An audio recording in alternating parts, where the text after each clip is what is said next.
வணக்கம் நண்பர்களே. நம்ம இந்த வீடியோவில் எதை பற்றி பார்க்க போகிறோம் அப்படின்னா கால்முளைத்த கதைகள் ராமகிருஷ்ணன் அவர்கள் எழுதியது. இயற்கையாக நம்புகிற எல்லா விஷயத்துக்குமே எல்லா உலகத்துலேயுமே ஒரு கதை ஒரு மக்கள் நம்புகிறாங்க. அந்த கதைகள் எல்லாமே தொகுத்து தான் ராமகிருஷ்ணன் இந்த புத்தகத்தில் போட்டிருப்பாங்க. மனுஷனுக்கு ஏன் ரெக்கை இல்லை அப்படின்றதுக்கும், சிலந்தி ஏன் வீடு கட்ட மாட்டேங்குது அப்படின்றதுக்கும், குதிரை ஏன் ஓடுது அப்படின்றதுக்கும், கங்காரு அதோட குட்டியை ஏன் அதோட வயிற்றுலேயே வச்சுக்குது அப்படின்றதுக்குமே நிறைய கதைகள் நம்புகிறாங்க. சூரியன் உருவானதுக்கு, நட்சத்திரம் உருவானதுக்கு அப்படின்னு சொல்லி அந்த மாதிரி எல்லா கதைகளையுமே தொகுத்து தான் இந்த புத்தகத்தில் போட்டிருப்பாங்க. உலகத்தில் உள்ள எல்லா கண்ட்ரிலேயுமே என்னென்ன கதைகள் இருக்கோ அது எல்லாமே இங்கேயுமே இருக்கும். இரவு எப்படி உருவானது அப்படின்னு சொல்லிட்டு பிரேசிலில் அந்த கதையை நம்புகிறாங்க.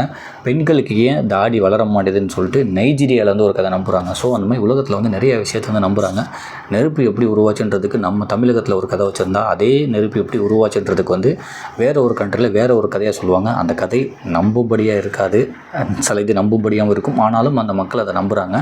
அந்த மக்கள் அந்த கதைகளை அவங்களோட சந்ததியினருக்கு அதை சொல்லிக்கிட்டே இருக்காங்க. இப்போ இரவு எப்படி உருவானதுக்குன்னு சொல்லி பிரேசிலில் என்ன கதை சொல்கிறாங்கன்றத ஒரு 3 வரி படிச்சுட்டு அந்த கதையாகவே சொல்கிறேன். உலகம் உண்டான போது பகல் மட்டுமே இருந்தது, இரவு தோன்றவில்லை. மிருகங்களும் அப்போது இல்லை. தாவரங்களும் மனிதர்களும் மட்டுமே பூமியில் இருந்தார்கள். நாள் முழுவதும் வெளிச்சம் இருந்ததால் மனிதர்கள் களைப்பும் வேதனையும் அடைந்தார்கள். ஸோ நாள் முழுவதும் வெளிச்சம் தான் இருந்திருக்கு. மனுஷங்களும் தாவரங்களும் தான் இருந்திருக்காங்க. விலங்குகள் இல்லை. நமக்கு இரவே இல்லை. மனுஷங்களாம் ரொம்ப களைப்பாக இருக்காங்க. என்னடா அது இரவே வரமாட்டேது, அந்த தூக்கம் அதெல்லாம் ரொம்ப டிஸ்டர்பன்ஸாக இருக்குது அப்படின்னு சொல்லிட்டு அந்த டைல்ஸ் தான் ஒரு இன்ஃபர்மேஷன் வருது.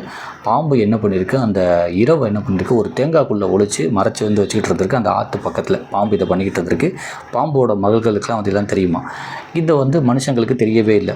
பாம்போட மக ரொம்ப பேரழகியாக கல்யாணம் ஆகி அந்த கிராமத்துக்கு வராங்களாம். அந்த கிராமத்தில் உள்ளவங்கள்ட்ட சொல்லிடுறாங்களாம், இந்த மாதிரி எங்கள் அம்மா பாம்பு என்ன பண்ணியிருக்காங்க, இரவை ஒரு தேங்காய்க்குள்ளே ஒழிச்சு ஆத்தோரமாக வச்சுருக்காங்க. அதனால தான் நமக்கு இரவு வராமல் பகல் மட்டுமே வருது அப்படின்னு சொல்லணும். ஒன்று அந்த கிராம மக்கள் அந்த பாம்பு அந்த திருமணமாகி வச்சால் அந்த பொண்ணு அதட்ட என்ன சொல்கிறாங்க, நீ போய் வரதட்சணையாக அந்த சீர்வரிசையாக அந்த இரவை வாங்கிட்டு வா அப்படின்னு சொல்லிடுச்சுன்னா, அந்த பொண்ணு ஒரு 3 வேலையாட்களை அமுச்சு விட்டு எங்கள் அம்மாட்ட போய் நீ வாங்கிட்டு வான்னு சொல்லி சொன்னோடனே அவங்களும் கொடுத்து விட்றாங்க. அந்த தேங்காய்க்குள்ளே தான் அந்த இரவு ஃபுல்லாக இருக்குது. அவங்க ஒன்று சொல்லி கொடுத்து விட்றாங்க, நீங்கள் போய் முடிகிற வரையும் இந்த தேங்காய் திறந்து பார்க்கக்கூடாது, என் மகன் மட்டும் தான் பார்க்கணும் அப்படின்னு சொல்லி ஒரு நிபந்தனையோடு சொல்லி அமுச்சு விட்றாங்க. ஆனால் வேலையாட்கள் அவங்களோட ஆர்வம் மிகுதியால் எப்படி இருக்குன்னு சொல்லி பார்க்கலான்னு சொல்லி அந்த தேங்காவை பிடிச்சி பார்த்தோன்னே அதில் உள்ள இரவு ரொம்ப பீறிட்டு உலகம் ஃபுல்லாக இரவாயிடுச்சான், ரொம்ப இருட்டாயிடுச்சான். இதை தெரிஞ்சுக்கிட்ட அந்த மகள், அந்த கல்யாணம் ஆகி போன மகள் என்ன பண்ணியிருக்கா, இவங்களோட அறியாமையில் தான் அப்படி ஆயிருக்கு, அதனால் நம்ம இதை மன்னிச்சிடலாம் அப்படின்னு சொல்லிட்டு அவளோட தலை மயிரை எடுத்து ஆகாயத்தை அப்படி வெட்டிட்டாங்களாம். ஆகாயத்தை அந்த ஆகாயத்தை ஒரு கோடு போட்டாங்களாம். அந்த கோடு போட்டோடனே அந்த ஆகாயத்தில் உள்ள வெளிச்சம் எல்லாமே அதுவுமே படர்ந்துருச்சான். அதனால தான் நமக்கு இரவும் பகலும் மாறி மாறி தான். அவங்க அந்த ஆகாயத்தை கிழிச்சினால அங்கே உள்ள வெளிச்சம்லாம் வெளிச்சமும் வந்துருச்சான், அதே நேரத்தில் இரவும் இருக்கான். அதனால தான் நமக்கு வெயிலும் இருக்குது பகலும் இருக்குது. இல்லைன்னா நமக்கு இப்போ இரவு மட்டும்தான் இருந்திருக்கும் அப்படின்றதையுமே இங்கே சொல்கிறாங்க. இந்த கதையை பிரேசிலில் நம்புகிறாங்களாம். அந்த கதையோட எண்டு மட்டும் நான் ஒரு 3 வரி வாசிக்கிறேன். வீட்டிற்கு சென்ற பிறகுதான் அந்த தேங்காயை திறக்க வேண்டும் என்று பெரிய தாய்ப்பாம்பு ஆணையிட்டது. ஆனால் வேலையாட்கள் வழியிலேயே அந்த தேங்காயை திறந்து பார்த்தார்கள். உடனே தேங்காயிலிருந்து பீரிட்ட இருள் குபுகுபுவென பெருகி எங்கும் நிறைந்தது. நிமிஷத்தில் உலகமே இருளால் நிரம்பியிருந்தது. தன் வேலையாட்களின் அறியாமையை உணர்ந்த நாகத்தின் மகள் தன் தலைமுடியிலிருந்து ஒன்றை பிடுங்கி ஆகாசத்தை 2 துண்டுகளாக வெட்டினாள். அதனால் வானத்துக்குள் உள்ளிருந்த வெளிச்சம் பீரிட்டு வெளியே வந்தது. அன்று முதல் பகலும் இரவும் உலகின் 2 சரிபாதிகளாக பிரிந்து கொண்டன அப்படின்னு சொல்லி பிரேசில் அந்த கதையை நம்புகிறாங்க அப்படின்றாங்க. அடுத்து பெண்களுக்கு ஏன் தாடி வளர்வதில்லை அப்படின்றதுக்கு ஒரு கதை சொல்கிறாங்க. அதுவுமே ஒரு 3 வரி படிச்சுட்டு அந்த கதையை சொல்கிறேன். கதையை சுவாரஸ்யமாக இருக்கும். பெண்களுக்கு ஏன் தாடி வளர்வதில்லை? ரொம்ப காலத்தின் முன்பு ஆண்களைப் போலவே பெண்களும் அழகாக தாடி வளர்த்திருந்தார்கள். அடர்ந்த தாடியை அழகாக பராமரித்தார்கள். அப்படி அழகான தாடி வைத்த பெண்களில் ஒருத்தி நிகிமிதிஷா. அவர்கள் வாழ்ந்த நாட்டில் இருந்த அரசன் கையில் வைர மோதிரம் அணிந்திருந்தான். அந்த மோதிரம்தான் அவனுக்கு உயிர். ஒரு நாள் அதை ஒரு தட்டில் கழுவி வைத்தபோது வேலைக்காரி தட்டை கழுவி ஆற்றில் ஊற்றிவிட்டாள். ஸோ இதுக்கு முன்னாடி பெண்களுக்கெலாம் தாடி இருந்துச்சான். ரொம்ப அழகாக அந்த தாடியை பராமரிச்சுக்கிட்டு இருந்தாங்களாம். அதில் ரொம்ப அழகானவ நிகிமிதிஷாவா அப்படின்றவங்க அவங்களுமே தாடி வச்சுட்டு இருந்திருக்காங்க. இந்த மாதிரி ஒரு டாபிக் சொல்கிறாங்க.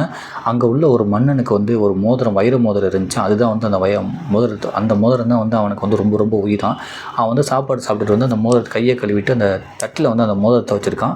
அந்த வேலைக்காரவங்க என்ன பண்ணியிருக்காங்கன்னா, அந்த தட்டை கழுவிட்டு அந்த தண்ணியை ஃபுல்லாக ஆற்றுக்குள்ளே போய் ஊற்றிருக்காங்க. அந்த மோதிரம் ஆற்றுக்குள்ளே போயிடுச்சு. ஆற்றுல உள்ள ஒரு மீன் வந்து அந்த மோதிரத்தை வந்து சாப்பிட்ருச்சான். அந்த மீனை வந்து ஒரு சிறுவன் வந்து பிடிச்சிட்டானா. அந்த சிறுவன் எடுத்துகிட்டு போயிருக்கான் வீட்டுக்கு போனால் வந்து அது வந்து யார் வீடு அப்படின்னா வந்து நிகிமித்திஷா, அந்த பொண்ணோட வீடாம். அந்த மோதிரத்தை பார்த்தோன்னே வந்து அந்த பொண்ணுக்கு வந்து ரொம்ப ரொம்ப பிடிச்சிருச்சான்.